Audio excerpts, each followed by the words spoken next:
साथियों, सम्राट चौधरी बिहार के नए मुख्यमंत्री बन तो गए हैं, लेकिन उनके सामने एक मजबूत सा विपक्ष खड़ा है। सम्राट चौधरी को तेजस्वी यादव जैसे आक्रामक विपक्ष के सामने खुद को साबित करना पड़ेगा। बिहार की हर छोटी बड़ी समस्या पर बात करनी होगी, पलायन पर भी रोक लगाना होगा और बिहार में बढ़ते अपराध पर भी नियंत्रण पाने की कोशिश करनी होगी। ऐसी बहुत सारी चुनौतियां आज सम्राट चौधरी के सामने आ चुकी है।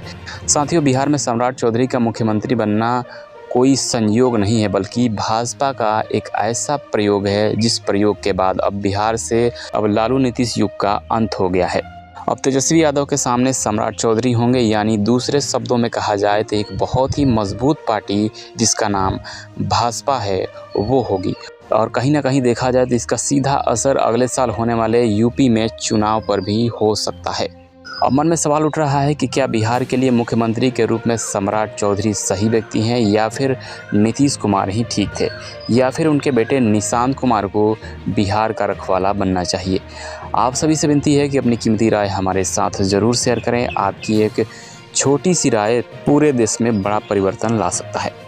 मुख्यमंत्री की शपथ लेने के बाद पहले दिन ही सम्राट चौधरी को काफ़ी एक्शन में देखा गया। सम्राट ने 5 बड़े ऐलान करके सबको हैरत अंगेज कर दिया। साथियों, बिहार की ब्यूरोक्रेसी में हड़कंप मचा हुआ है। नीचे से ऊपर तक पूरा लिस्ट रेडी हो चुका है और ये भी डिसाइड हो चुका है कि सबसे पहले किस फाइल पर सम्राट चौधरी अपना कलम चलाएंगे।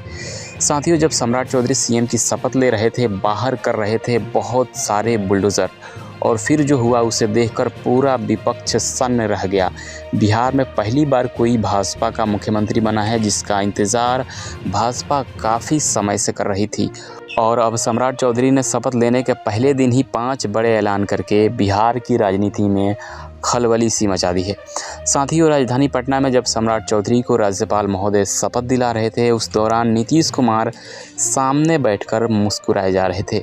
सबसे अजीब और हैरान करने वाला पल वो था जब नीतीश कुमार को हटाने की कसम सम्राट चौधरी ने खुद ली थी। वही नीतीश कुमार वहां मौजूद थे और सम्राट को बधाई दे रहे थे। नीतीश कुमार की राजनीति को भाजपा भली भांति समझ चुकी थी।